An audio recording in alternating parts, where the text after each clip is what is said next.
Hi, you guys. Okay, so I'm going to continue with our wonder reading. Um, we had left off with, we're definitely from Augie's point of view. So I'm going to go ahead and just start. The fairgrounds. The next day was just as great as the first day.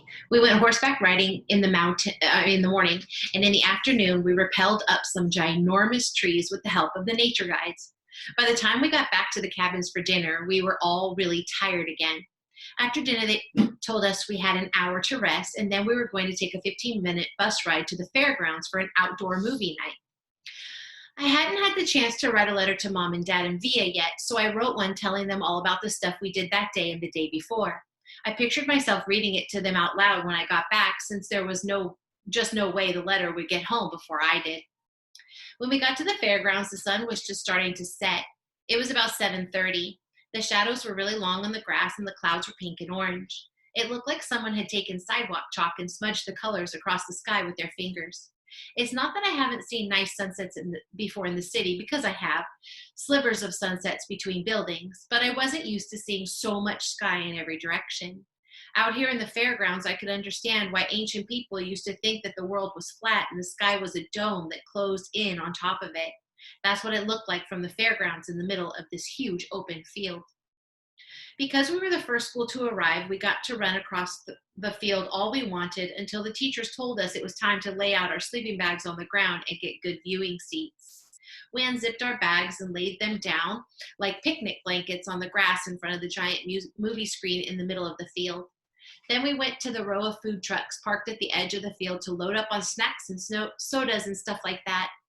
There were concession stands there too, like at the farmer's market, selling roasted peanuts and cotton candy. And up a little further was a short row of carnival type stalls, the kind where you can win stuffed animals if you throw a baseball into a basket. Jack and I both tried and failed to win anything, but we heard Amos won a yellow hippo and gave it to Ximena. That was the big gossip that went around, the jock and the brainiac. From the food trucks, you could see the corn stalks in back of the movie screen.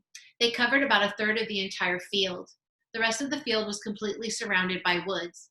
As the sun sank lower in the sky, the tall trees at the entrance to the woods looked dark blue. By the time the other school buses pulled into the parking lots, we were back in our spots on the sleeping bags, right smack in front of the screen, the best seats in the whole field. Everyone was passing around snacks and having a great time. Me and Jack and Summer and Reed and Maya played Pictionary. We could hear the sounds of the other schools arriving and loud laughing and talking of kids coming out on the fields on both sides of us, but we really couldn't see them. Though the sky was still light, the sun had gone down completely and everything on the ground had turned deep purple. The clouds were shadows now. We had trouble even seeing the Pictionary cards in front of us. Just then, without any announcement, all the lights at the end of the field went on at once. They were like big, bright stadium lights. I thought of that scene in Close Encounters when the alien ship lands and they're playing that music, da-da-do-da-dun. Everyone in the field started applauding and cheering like something great had just happened. Be kind to nature. An announcement came over the huge speakers next to the stadium lights. Welcome, everyone. Welcome to the 23rd annual Big Movie Night at the Broarwood Nature Reserve. Welcome teachers and students from MS 342, the William Heath School. A big cheer went up on the left side of the field. Welcome teachers and students from Glover Academy. Another cheer went up, this time from the right side of the field. And welcome teachers and students from the Beecher Prep School. Our whole group cheered as loudly as we could.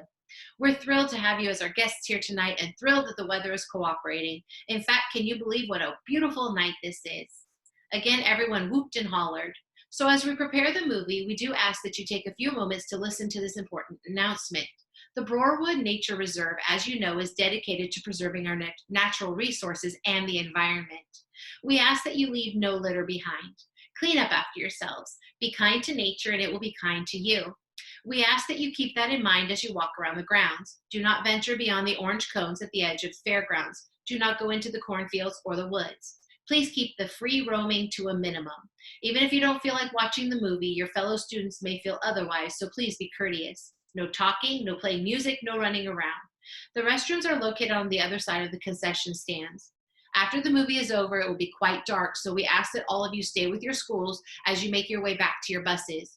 Teachers, there's usually at least one lost party on big movie nights at Broarwood. Don't let it happen to you. Tonight's movie presentation will be The Sound of Music. I immediately started clapping, even though I had seen it a few times before, because it was Via's favorite movie of all time. But I was surprised that the whole bunch of kids, not from Beecher, booed and hissed and laughed. Some from the right side of the field even threw a soda can at the screen, which seemed to surprise Mr. Tushman. I saw him stand up and look in the direction of the can thrower, though I knew he couldn't see anything in the dark. The movie started playing right away. The stadium lights dimmed. Maria the nun was standing at the top of the mountain, twirling around and around. It had gotten chilly all of a sudden, so I put on my yellow Montauk hoodie and adjusted the volume of my hearing aids and leaned against my backpack and started watching. The hills are alive. The woods are alive. Somewhere around the boring part where the guy named Rolf and the oldest daughter are singing, "You are 16, going on 17, Jack nudged me. "Dude, I gotta pee," he said. We both got up and kind of hopscotched over the kids who were sitting or lying down on the sleeping bags. Summer waved as we passed, and I waved back. There were lots of kids from the other schools walking around by the food trucks, playing the carnival games, or just hanging out. Of course, there was a huge line for the toilets. "Forget this, I'll just find a tree," said Jack. "That's gross, Jack. Let's just wait," I answered. But he headed off to the row of trees at the edge of the field, which was past the orange cones that we were specifically told not to go past. And of course, I followed him. And of course, we didn't have our flashlights because we forgot to bring them. It was so dark now that we literally couldn't see 10 steps ahead of us as we walked towards the woods.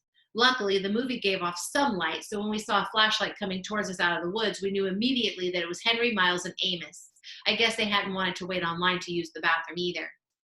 Miles and Henry were still not talking to Jack, but Amos had let the war go a while ago. And he nodded hello to us as they passed by.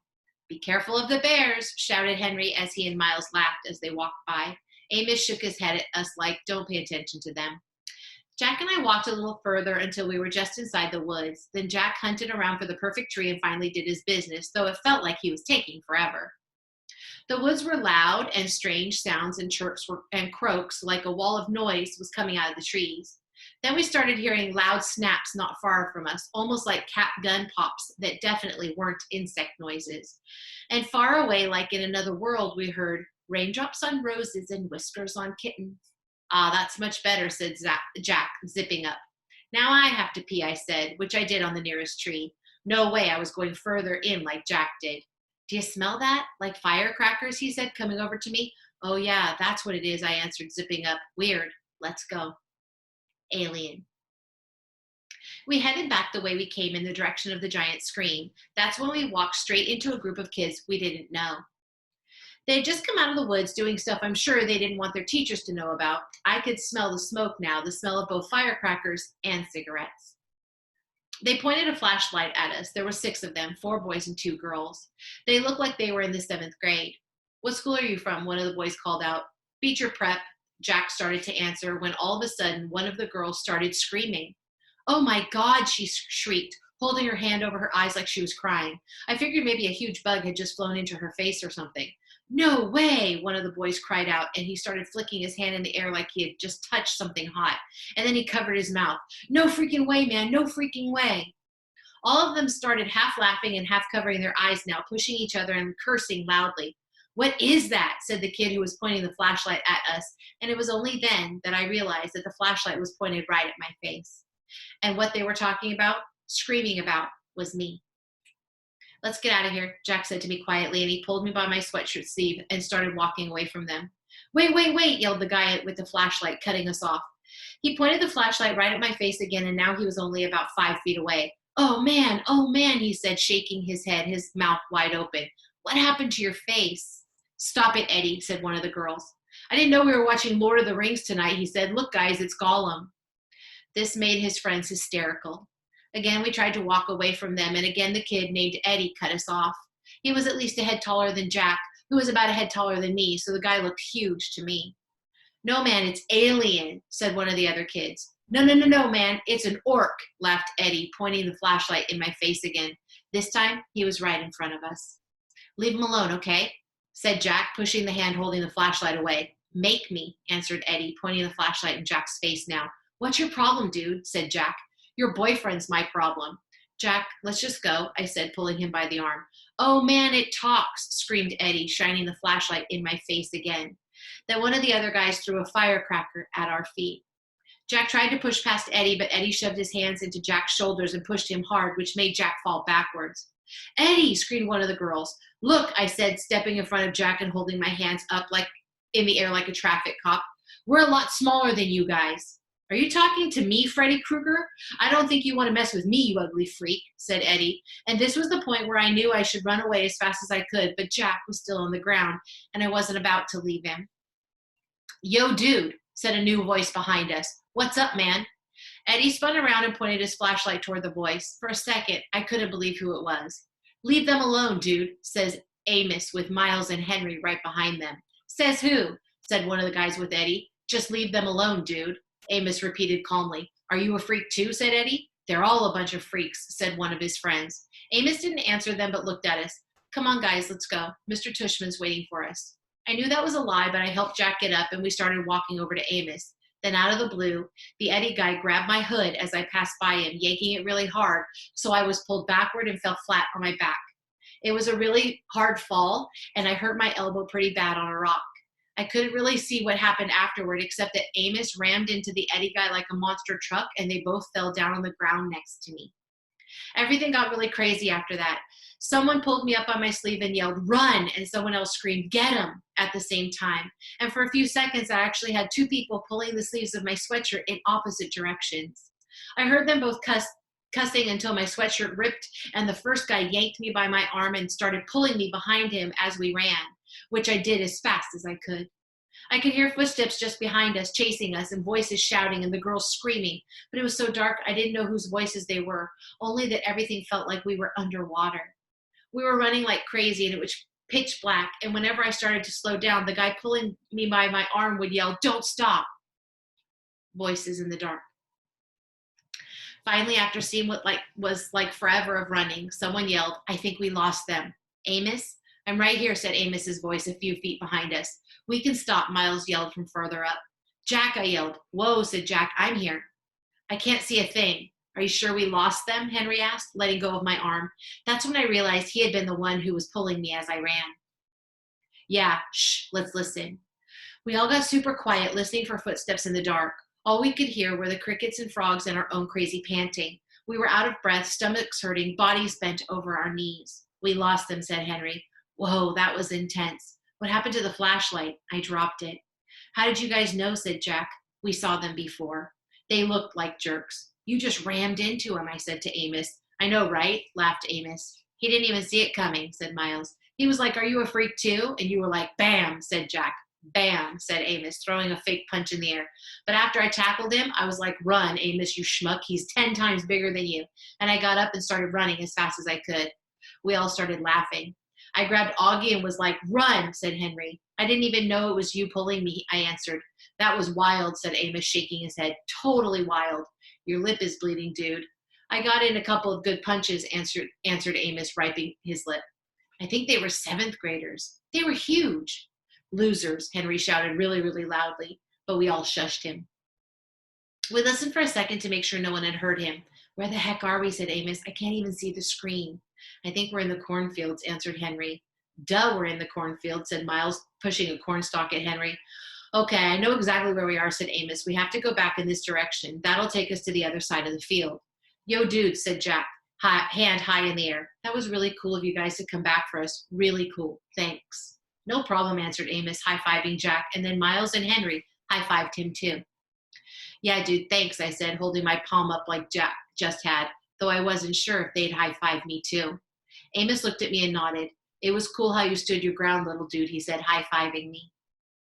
Yeah, Augie, said Miles, high-fiving me too. You were like, we're littler than you guys. I didn't know what else to say. I laughed. Very cool, said Henry, and he high-fived me too. Sorry I ripped your sweatshirt. I looked down and my sweatshirt was completely torn down the middle. One sleeve was ripped off and the other was so stretched out it was hanging down to my knees. Hey, your elbow's bleeding, said Jack. Yeah, I shrugged. It was starting to hurt a lot. You okay, said Jack, seeing my face. I nodded. Suddenly I felt like crying and I was trying really hard not to do that. Wait, your hearing aids are gone, said Jack. What? I yelled, touching my ears. The hearing aid band was definitely gone. That's why I felt like I was underwater. Oh no, I said, and that's when I couldn't hold it in anymore. Everything that had just happened kind of hit me and I couldn't help it. I started to cry, like big crying, what mom would call the waterworks. I was so embarrassed I hid my face in my arm, but I couldn't stop the tears from coming. The guys were really nice to me, though. They patted me on the back. "You're okay, dude. It's okay," they said. "You're one brave little dude. You know that?" said Amos, putting his arm around my shoulders. And when I kept on crying, he put both his arms around me like my dad would have done and let me cry. Okay, that's where we're going to stop for now. That was really touching. I was a little afraid for a while. So I think we'll finish the book next time. So that's all I have for you guys, and I will see you soon. Bye-bye.